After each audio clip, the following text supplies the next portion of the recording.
Right. Right.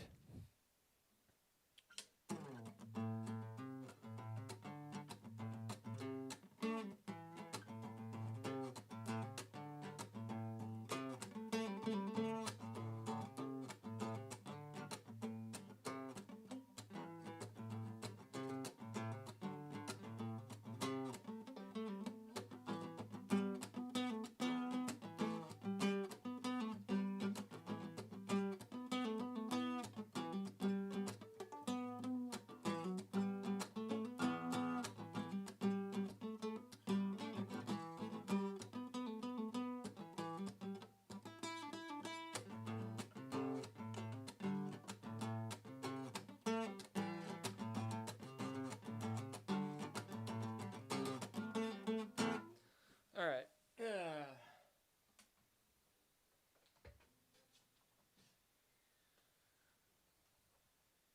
Yeah. Whatever that was. So, this is the Eye of Argon.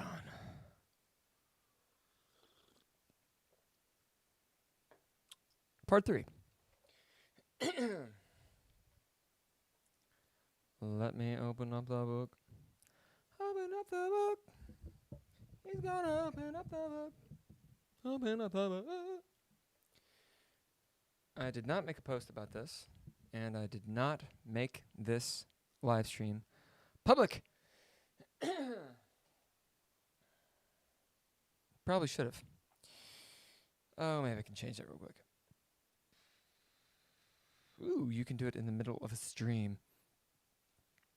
YouTube must do Kegels. Get it? Yeah. So I went and got my my second vaccination shot, and it really put me down. It was pretty intense. Not like horrible bad. It wasn't as bad as several of my friends, but yeah, my voice is hoarse. Like my voice, my throat is hoarse. It's kind of weird. And I'm leaving. Go ahead and get rid of them acoustics from the acoustic guitar. All right, so I'm going to read a little bit of the previous page where I stopped.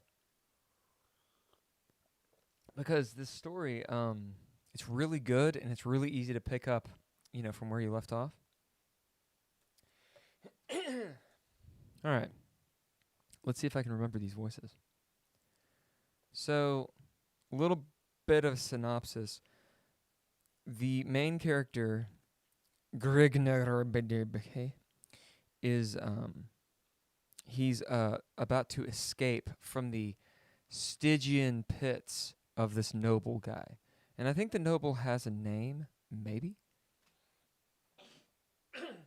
But it doesn't matter. He's just apparently really greedy and fat. And that's kind of how he's described. Okay.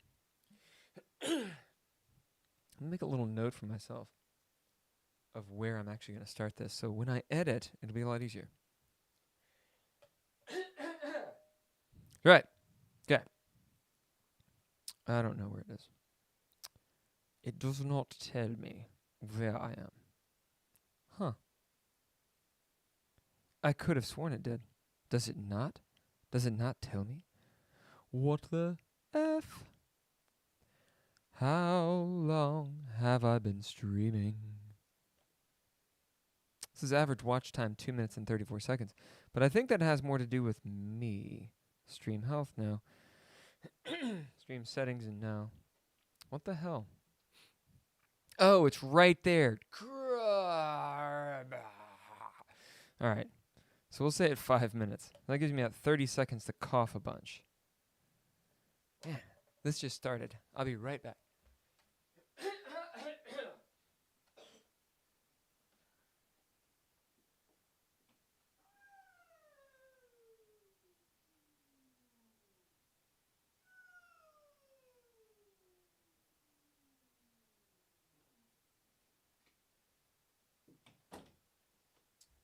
I don't know if you could hear that, but it was hilarious. All right. He braced himself, facing the second soldier. The sentry's stature was wildly exaggerated in the glare of the flickering crescent cuppix in his right fist. His eyes were wide open in a slightly slanted, owlish gaze, enhanced in their sinister intensity by the hawk-like bill curve of his nose and pale yellow peak of his cheeks. "Place your hands behind your back," said the second soldier, as he raised his axe over his right shoulder blade and cast it a wavering glance. "We must bind your wrists to parry any attempts at escape. Be sure to make the knot a stout one, Bleg. We wouldn't want our guest to take leave of our guidance." Ha! Bleg grasped Grignary's left wrist and reached for the barbarian's right wrist.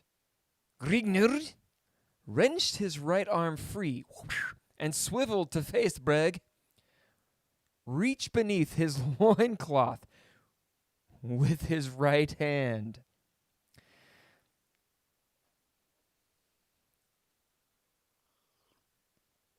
Okay, we're taking it that direction.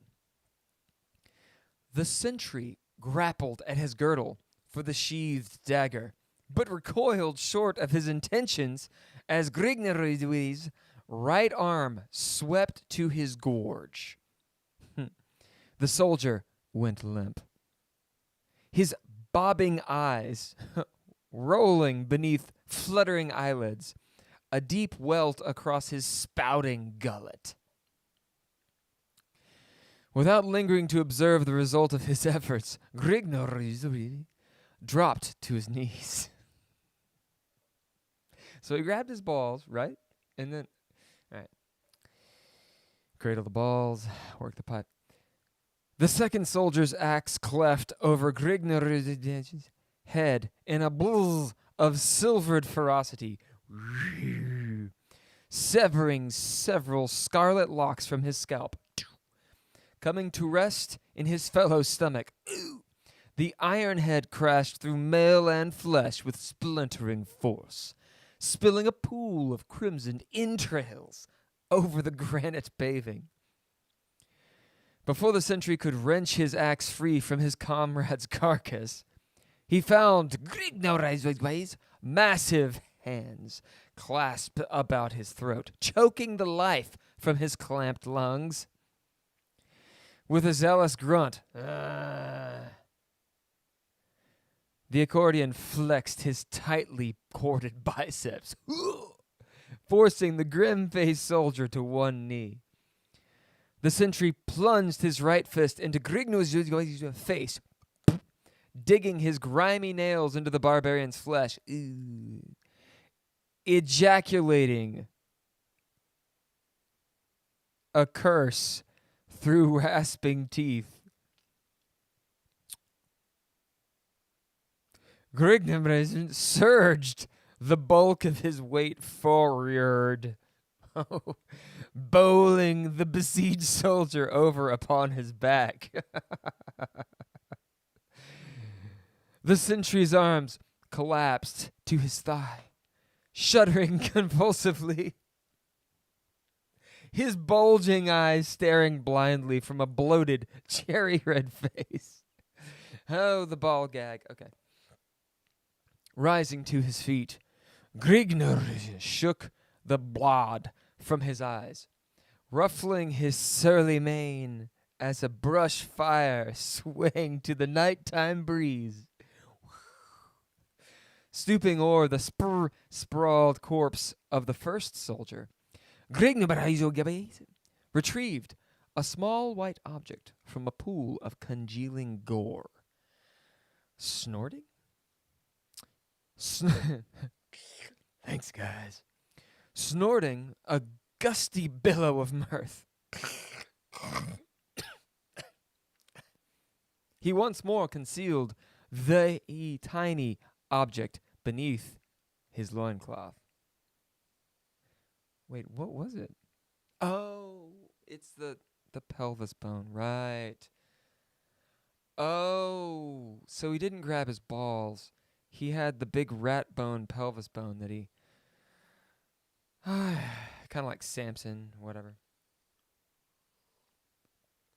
Still, how is he concealing it beneath his loincloth? like ball sack penis? What?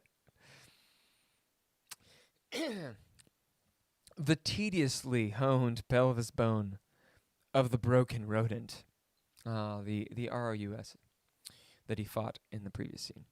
Returning his attention toward the second soldier, Grigna turned to the task of attiring his limbs. What? To move about freely through the dim recesses of the castle would require the grotesque garb of its soldiery. Huh. What is that? Yeek! That must be the rodent of unusual size. Utilizing the silence and stealth acquired in the untamed climes of his childhood. Slink through twisting corridors and winding stairways, lighting his way with the confiscated torch of his dispatched guardian. Knowing where his steps were leading to, meandered aimlessly in search of an exit from the chateau's dim confines. The wild blood coursing through his veins yearned for the undefiled freedom of the livid wilderness lands.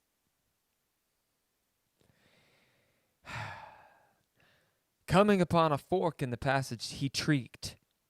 Voices accompanied by clinking footfalls discerned to his sensitive ears from the left corridor.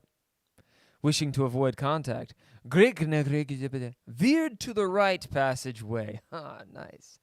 If quested as to the purpose of his presence, his barbarous accent, would reveal his identity. Being that his attire was not that of the castle's mercenary troops. Clearly. You gotta think, see. In grim silence,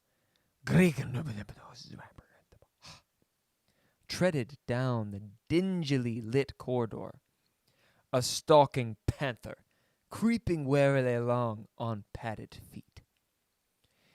After an indeterminable period of wandering through the dull corridors, no gaps to break the monotony of the cold gray walls, Grigna espied a small winding stairway, descending the flight of arched granite slabs to his posterior. Grigna was confronted by a short hallway leading to a tall arched wooden doorway. Pause.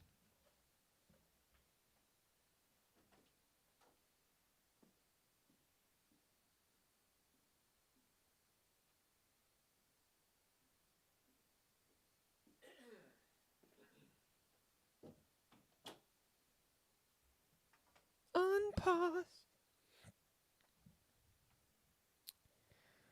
Halting before the teeming portal. Grignaginjin rested his shaggy head sideways against the barrier.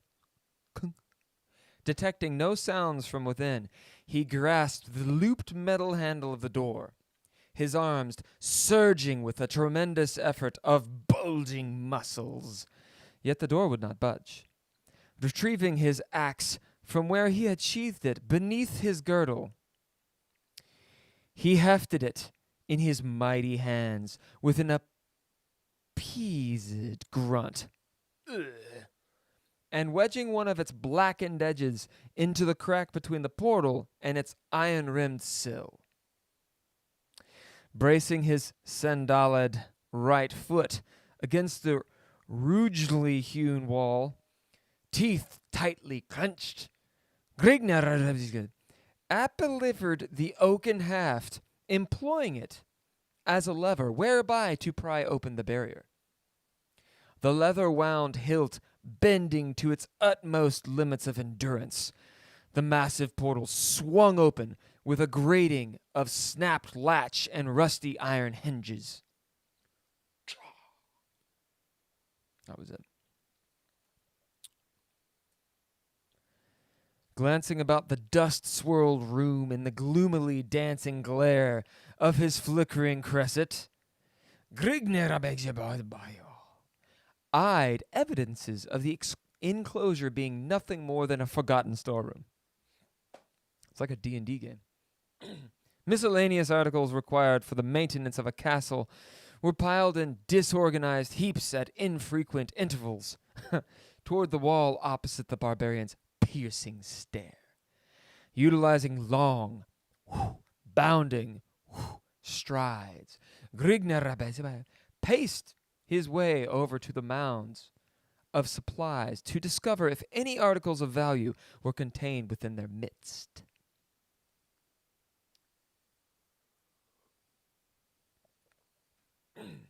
Detecting a faint clinking sound. Cling. Wait, what is it? Ow, that didn't work. There we go. Detecting a faint clinking sound. Grigner sprawled to his left side with the speed of a striking cobra, landing harshly upon his back. Torch and axe loudly clattering to the floor in a morass of sparks and flame. A elm-woven board leaped from a collapsed flooring, clashing against the jagged flooring and spewing a shower of orange and yellow sparks over Grigner's startled face. Rising uneasily to his feet, the half-stunned accordion glared down at the gruesome arm of death he had unwittingly sprung.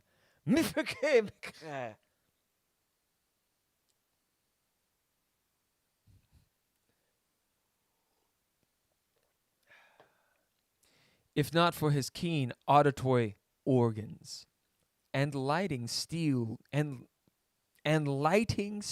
reflexes, Grieg would have been groping through the shadowed hell pits of the Grim Reaper. He had unknowingly stumbled upon an ancient, long-forgotten booby trap. A mistake which would have stunted the perusal of longevity of one less agile. A mechanism, similar in type of that of a miniature catapult, was concealed between two collapsible sections of granite flooring, not wood. Wait.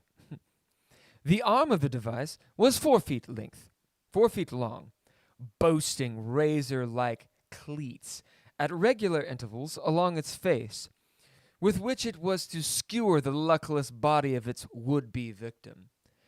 Grigner had stepped upon a concealed catch, which relased a small metal latch beneath the 2 granite sections, causing them to fall inward, and thereby loosed the spike arm of death they precariously held in.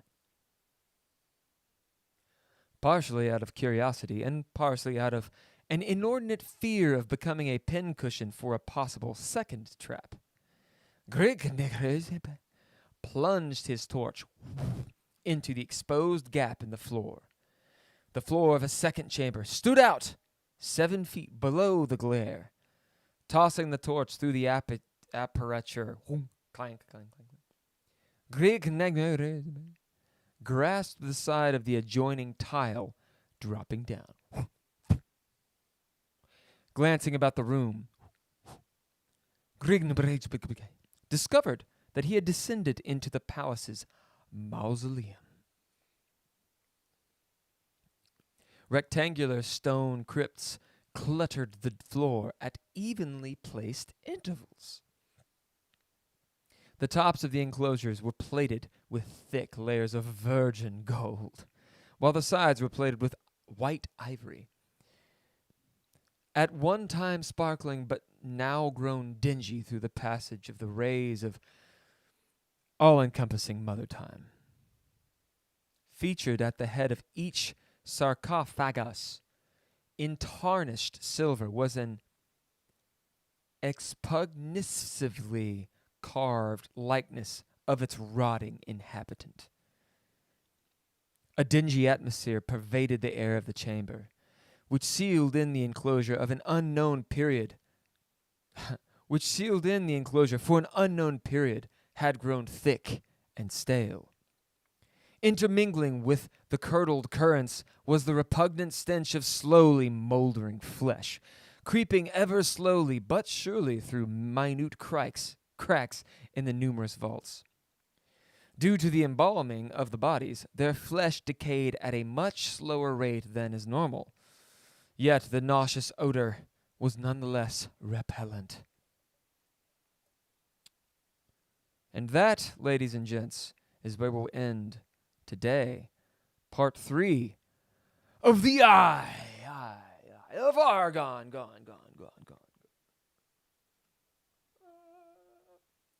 Right. We will continue next time at the top of page 25. I believe we're on chapter 6.5.